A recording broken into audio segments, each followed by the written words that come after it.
ingin jadi guru, minatnya kira-kira yang mana yang harus tinggi?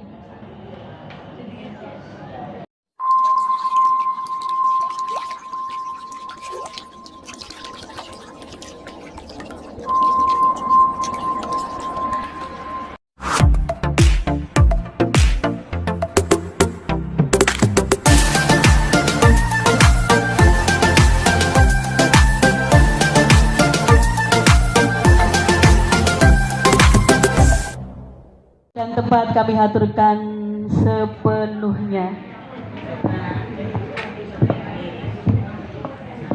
Alhamdulillah, seperti olahraga maraton. Dari sana ke sini lari-lari. Alhamdulillah kita semua sehat nggih? Sambil menunggu ini materinya. Oh iya, ya Allah.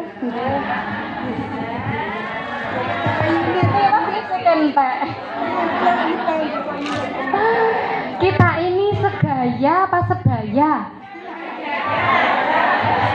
Segaya apa sebaya? Ada yang mau tebak-tebakan? Saya umur berapa? Mboten pareng nggih, nggak boleh, umur itu nggak boleh disebutkan, rahasia. Alhamdulillah, imut-imut. Alhamdulillah. Saya lebih, anak saya yang pertama usia 20 tahun.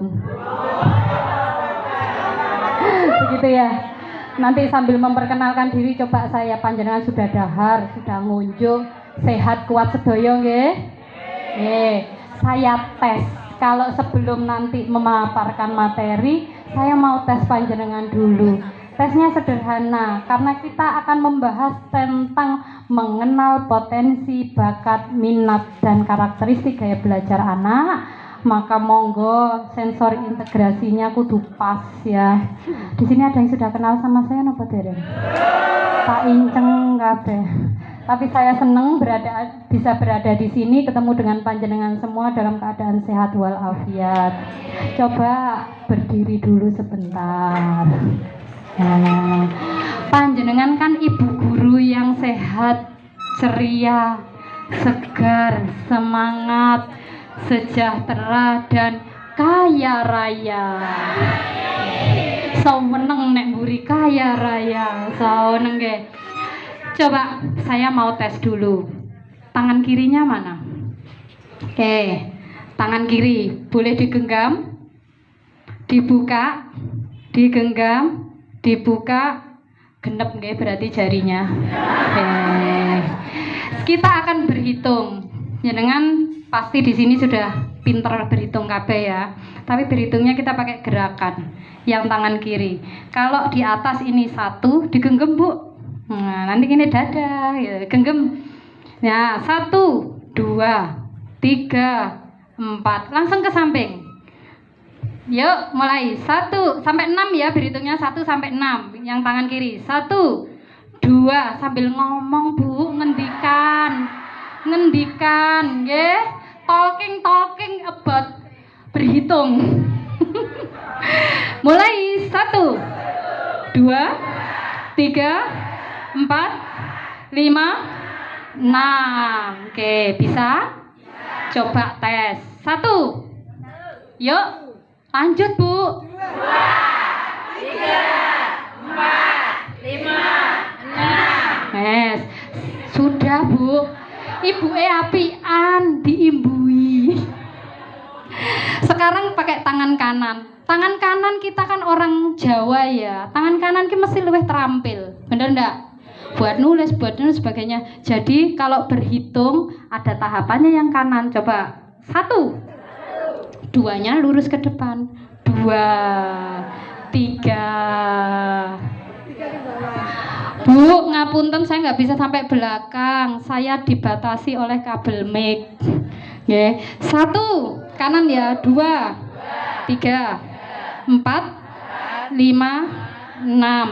Coba jenengan coba yang tangan kanan berhitung mulai. 1, 2, 3, 4, 5, 6. Oke, belum Bu. Sekarang tadi ingat ya, kalau tangan kiri 1-2-nya naik turun ya. Kalau tangan kanan berhitungnya naik, tengah, turun. Sekarang barengan. Ayo kita berhitung. 1, 2, 3. Pelan-pelan nggih. 1, atas semua. 2. Yang kanan di tengah, cek. Bener. 3. Tiung tiung tiung tiung tiung. Ya. 4.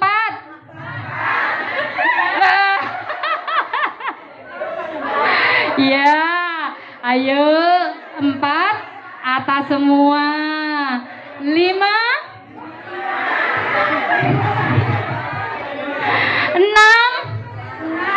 Aduh, bingung semua. Pokoknya nek gorong bener, gorong siap. Kalau saya memberikan materi mesti mlebu kuping tengen metu kuing tiwa. Nah, ulangi lagi nggih. 1, dua-duanya di atas. 2.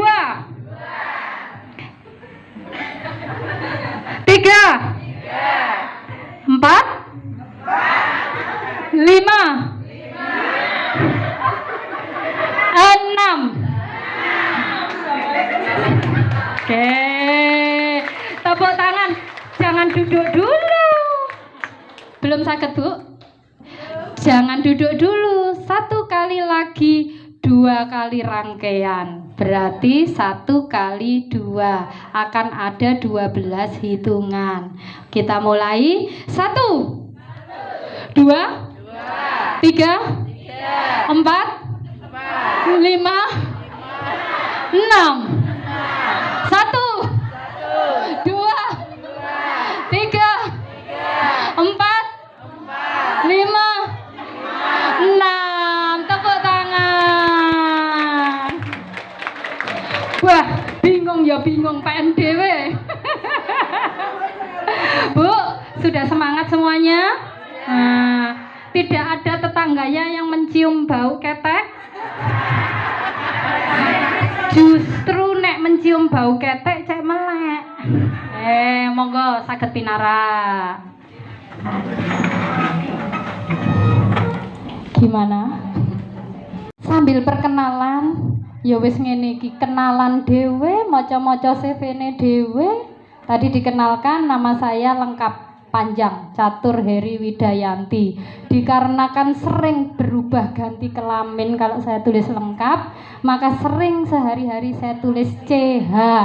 Kalau saya tulis Catur Heri W, biasanya jenis kelamin saya malih dadi laki-laki. Nah, itu sejarahnya. Jadi saya tulis CH Widayanti, mesti cewek, nggih? Nah, CH Widayanti. Saya memang hobi sekolah. Lahir sekolah. Lebih ya gak sekolah, belajar ngomong, belajar merangkak, belajar ini. Nah, sekolah alam namanya. Kemudian SD, SMP, SMA 3S ya. S1, S2, S3 belum. Saya sebenarnya sekolahnya S1 psikologi, S2 magister science. Saya ngambil industri organisasi, makanya spesifikasi saya ada 3. Kemudian kuliah lagi ngambil psikolog klinis, kemudian mempelajari lagi di bidang psikologi forensik. Dan panjenengan menyimak banyak kasus kekerasan. Nah, nanti kalau panjenengan sering ya ngajari muridnya ngajari gambar. Benar. Gambar itu kalau gambar orang normalnya seperti apa? Muridnya jenengan umur 5-6 tahun. Ada apa? Lingkaran. Kepala, Badan, kaki, tangan, rambutnya loro. Rambutnya 2. anak-anak PAUD 5-6 tahun usia prasekolah itu kalau menggambar minimal 6 bagian tubuh. Ya, kalau panjenengan melihat putra-putri atau muridnya gambare gak genep, sik koyok biting, maaf ya, bunder jendol, garis, tangan, ini berapa banyak itu? 1, 2, 3. Kurang apa mboten? Berarti anak ini mengalami ketergantungan. lambatan. Dalam hal apa? Nanti kita bahas. Kenapa Bu? Mboten saged kah? Tenang Bu, mboten usah khawatir. Ibu-ibu di sini kalau takjak dolanan seneng nggih. Nah, saya yakin panjenengan kalau nggak seneng dolanan nggak mungkin jadi guru RA. Pasti itu modalnya, seneng bermain. Sudah kenal sebelahnya? Sudah. Wis senggol-senggolan? Bener. Tadi ketemu sudah salaman? Yakin? Nah, saya tes lagi. Wis salaman apa durung? Berdiri lagi ya. Ya nggak apa-apa, takjak dolanan terus. Wong materinya belum ada. Kan mainan saya terkait dengan materi ya. Ya, perkembangan. Biar kita tahu anak didik kita normal dan enggak, panjenengan juga harus dites normal napa mboten. Ngoten ojo nyalahno anak didik terus. Nggih, leres. Oke, saiki nyenggol. Saya sebenarnya pengen lari ke sana, tapi nek tak tarik ini kabelnya gak nyampe. Iya. Izin nggih saya di sini. Oke. Pundi? Ibu iki seneng cilik dawa. Oh iya, bawa saya itu nggak apa-apa di sini. Bu, sekarang punya pasangan masing-masing. Ayo sweet sing menang angkat tangan. Pisan ae aja akeh. Sut jleng. Yang menang angkat tangan.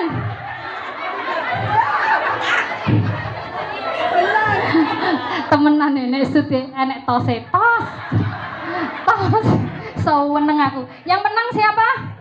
Oke, yang menang panjenengan punya hak angka ganjil.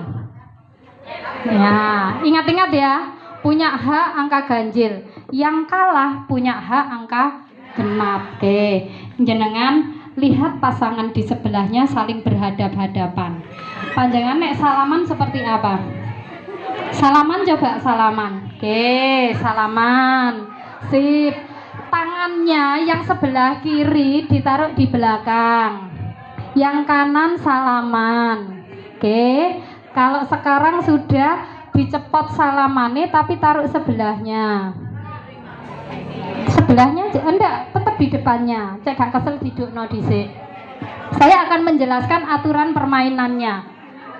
Bu, di sebelahnya ngeten lho. Sik.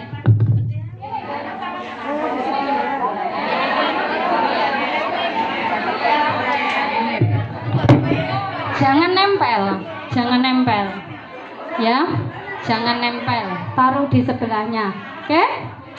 Nah, sekarang aturannya main. Saya nanti akan bercerita. Ketika saya menyebutkan angka, ketika saya menyebutkan nominal angkanya ganjil, maka panjenengan yang berangka ganjil segera menghindar supaya tidak ditangkep sama temannya. Oke? Tapi ketika saya menyebutkan angka genap, maka kebalikannya, yang punya angka genap segera menghindar, yang punya angka ganjil nangkep angka genap. Oke? Siap? Perhatikan ya. Ibu-ibu sekalian yang saya cintai, yang saya hormati, saya sayangi. Hari ini senang sekali tanggal 14.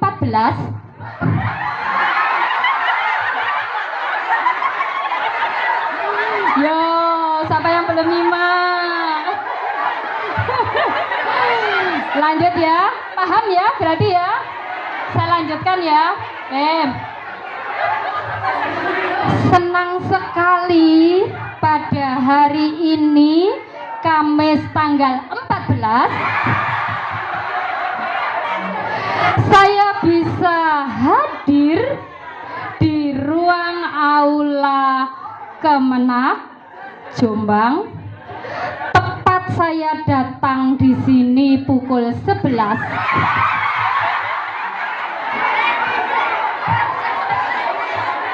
Dan alhamdulillah saya datang seorang diri, enggak ada angkanya.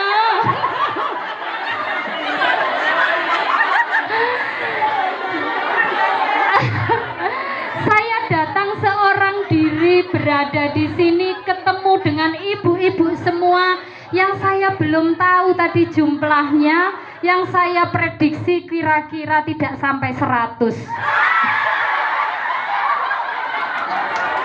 Puji kalah terus. Aduh, loro aku digablekin. Awakku loro kabeh ya. Pakar matematika ya.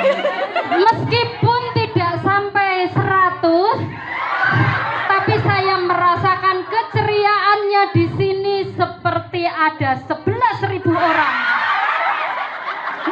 Terima kasih. Tepuk tangan untuk kita semua. Ojo rame-rame. Nanti dilanjutkan 11.000 iku ganjil apa genep? Loh, genap yo. Wes. Anu nggak support di sistemnya, jadi maklumi nggak full. Ini perkenalan saya. Kita di yang disebut profesi psikolog klinis itu sama seperti dokter yang harus punya izin praktek. Namanya STR, Surat Rekomendasi Izin Praktek, yang dikeluarkan oleh KTKI, Komisi Tenaga Kesehatan Indonesia. Jadi panjenengan kalau pengen tahu psikolog yang berizin resmi sopoe, tinggal googling psikolog di Jombang, psikolog di mana, nanti akan muncul namanya. Oke, jadi jangan salah, ojo sampai nemi orang yang punya tidak berizin, ya. Iso-iso sing di ngomongno kira-kira ngawur mboten. Dan kita secara reguler, artinya berkurun waktu, berbatas waktu, itu harus update, termasuk kompetensinya harus ditingkatkan terus. Jadi nggak bisa stagnan diam. Artinya apa? Engko izinnya juga nggak akan dikasih. Tidak hanya rekomendasi izin praktek, tapi juga ada surat izin praktek resmi yang dikeluarkan oleh Dinas Perizinan. Nggak asal sekedar praktek ya, ada izinnya. Baik orangnya itu praktek di mana, baik ini punya kompetensi atau enggak. Yang saya tulis di sini izin ya, publikasi ini yang saya lakukan selama STR saya berlaku. 2021 saya baru, jadi yang lama-lama nggak tak tulis. Nulis kurikulum vitae bisa panjang kali lebar kali tinggi. Yang singkat saja, alhamdulillah hikmah pandemi saya menulis 5 buku secara pandemi bersama dengan teman-teman, termasuk salah satu inisiator yang menulis. Inisiator itu pemberi ide ya. Kita mengumpulkan psikolog klinis se-Indonesia Raya. Jadi kuwabe Indonesia kita kumpulkan, kita buat menyusun buku pedoman nasional pelayanan psikologi klinis. Kemudian ada trilogi buku wajib yang ini bestseller, artinya dipakai pegangan untuk psikolog se-Indonesia. Jadi di universitas itu sudah dipakai buku yang kita tulis sama-sama. Jadi yang kami tulis sama-sama di situ. Ini hikmahnya pandemi, dan ada beberapa artikel yang kami tulis yang memang harus rutin. Sakjane yo karena kewajiban itu tadi ya. Karena kita harus punya kewajiban, kita harus meningkatkan kompetensi, salah satunya dengan menulis, makanya tulisannya akeh. Enggak gumun, Bu. Jangan gumun. Itu suatu hal yang biasa yang harus diikuti ya. Tapi alhamdulillah nggak mengira sampai bestseller. Jadi setiap 6 bulan sekali ada kelunting. Kenapa kelunting itu? Masuk royalti. Jadi 6 bulan sekali kita duduk manis ada keluntingan masuk. Artinya hasil penjualan buku. Ya, panjenengan kalau mau nulis yang ber-SNI, nanggung, nulis temenan mbek gak iku ya sama energinya, bener ndak? Nah, jadi saya menghasilkan ya. Nanti kalau sama dengan mengarahkan ke anak didiknya, semoga bisa diarahkan mereka berprestasi. Tujuan kita ketemu di sini sharing untuk mengenal potensi, bakat, minat, dan karakteristik gaya belajar anak-anak. Termasuk di dalamnya bagaimana kita mengenali ada masalah atau tidak di anak didik kita. Nah, ini tadi yang saya sampaikan 3 kompetensi senengane sekolah. Dan kemudian saya sebenarnya mengawali karir sebagai dosen. Saya dosen S1 psikologi itu 12 tahun. Plus saya ngajar pasca sarjana 2 tahun. Setelah itu saya ke Perhutani membina, membentuk organisasi masyarakat desa hutan. Sampai masuk dapat penghargaan, alhamdulillah. Kemudian setelah itu saya baru, karena orang tua nggak seneng anaknya nggak jadi PNS. Saya disuruh ikut tes CPNS di usia 35 tahun. Waktu itu tahun 2009 saya ikut CPNS dengan formasi psikolog klinis. Saya masuk ditempatkan di rumah sakit sampai dengan sekarang karir sebagai psikolog klinis. Mau menjabat, mau apa enak jadi profesi, pensiune luwih dawa. Mudah-mudahan pangestunya saya bisa sampai 65 tahun ya. Kira-kira nendang gini. Mudah-mudahan tidak sampai itu ya. Mudah-mudahan.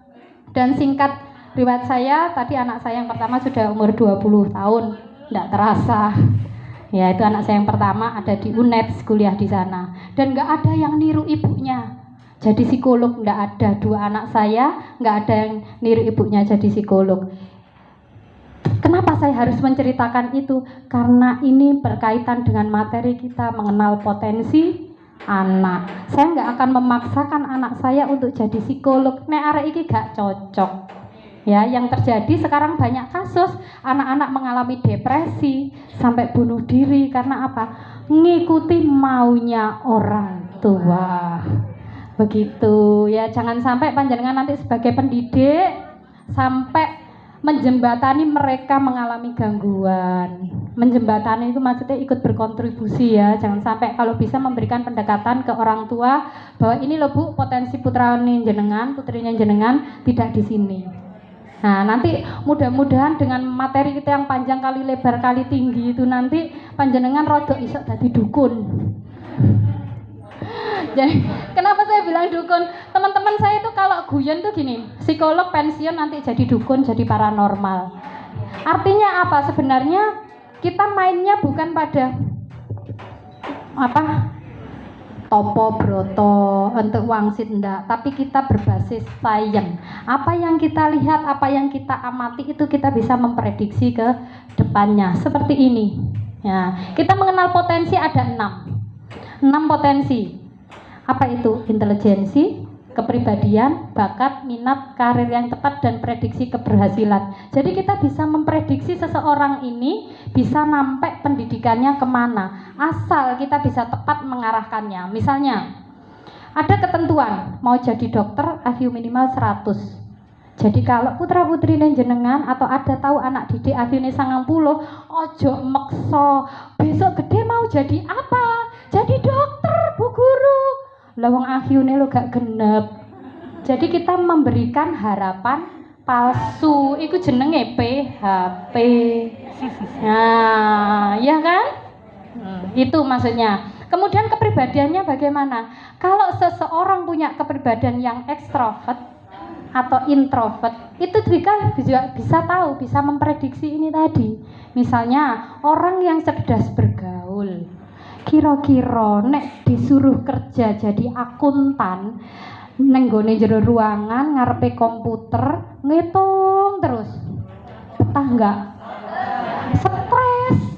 Nah, kira-kira nek orang introvert dia nggak suka banyak bicara dengan orang sekitarnya, dia lebih suka dengan dunianya sendiri, terus disuruh jadi penyuluh masyarakat atau jadi guru, cocok nggak?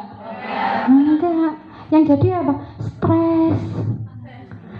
Banyak orang stres karena tidak sesuai potensinya, tidak mengenali potensinya. Jadi dia berkarirnya tidak sesuai dengan kemampuan, tidak sesuai dengan bakat, tidak sesuai dengan minatnya, apalagi dengan kepribadiannya.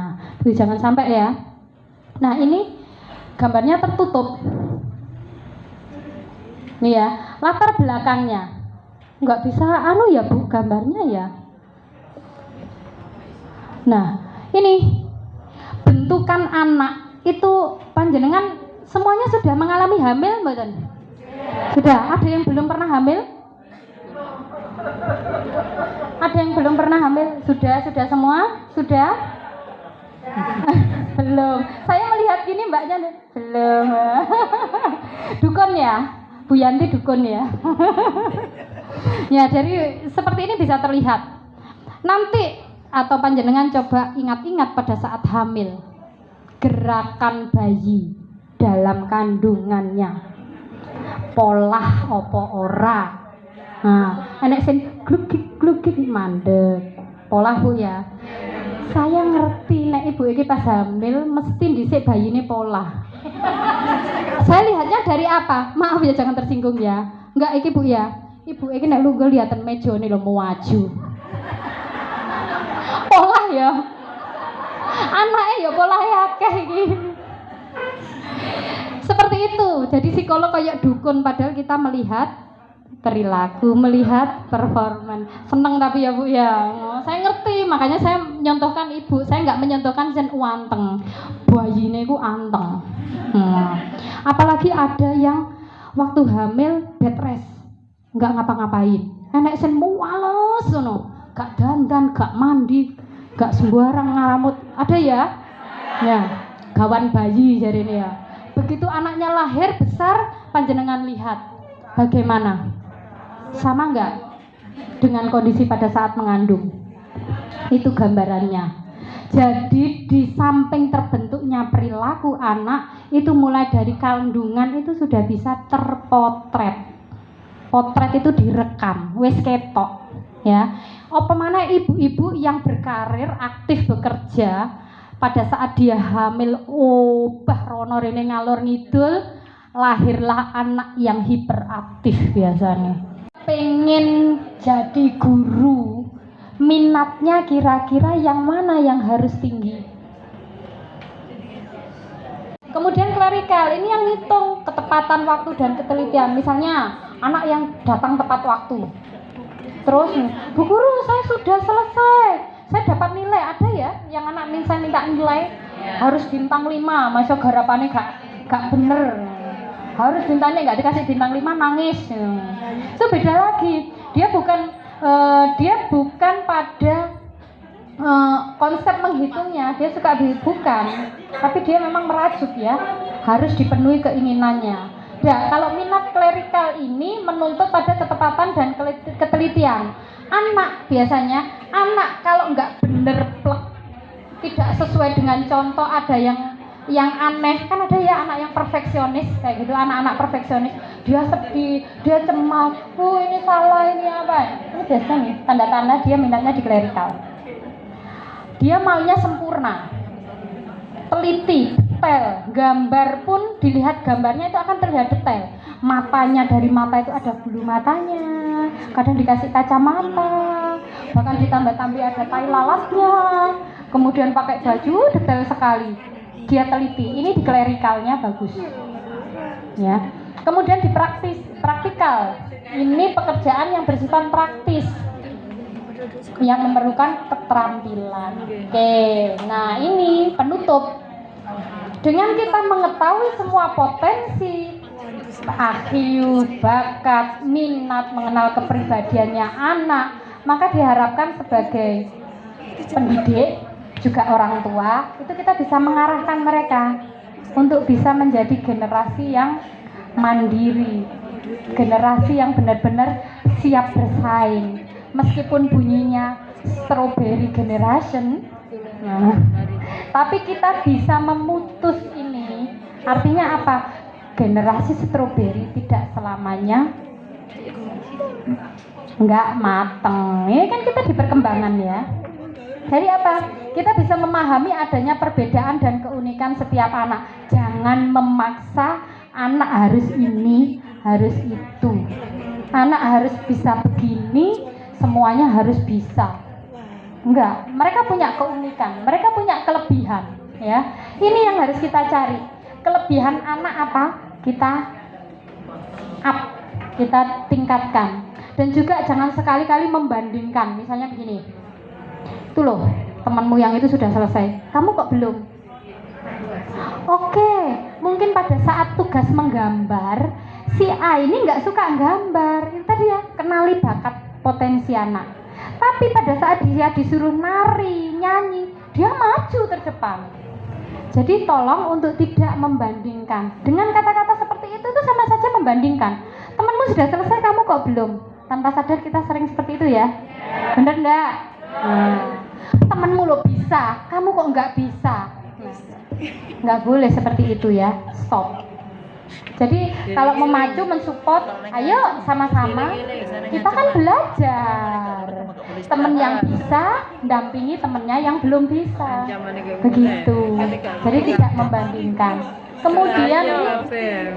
yang tidak bisa, yang belum bisa, maka kita support, kita stimulasi untuk apa supaya bisa optimal kemampuannya dan berikan dukungan emosional, motivasi yang bermakna. Kemudian yang terakhir ada penguatan. Ini yang penting. Penguatan itu seperti kalau dalam psikologis ya kita mendidik anak itu. Penguatan itu sifatnya untuk memberikan reinforcement positif. Jadi bentuknya bisa reward. Reward itu tidak semata-mata bentuknya material atau barang. Dengan ucapan atau kata-kata bagus, pinter. Nah, kamu bisa kok. Ya, itu bisa menjadi reward, bisa menguatkan anak dan juga bisa meningkatkan prestasi. Terima kasih, mudah-mudahan bisa diterima dengan baik. Di sesi akhir ruame. Saya tahu tidak bisa memaksakan usia dewasa itu bisa fokus itu maksimal. Saya paham, makanya tak cepet no, karena sudah 1 jam lebih ya. Terima kasih, semoga bisa bermanfaat. Mohon maaf kalau ada kata-kata yang kurang berkenan dan salah hilaf kata, tolong dimaafkan. Wabillahi taufiq wal hidayah. Wassalamualaikum warahmatullahi wabarakatuh.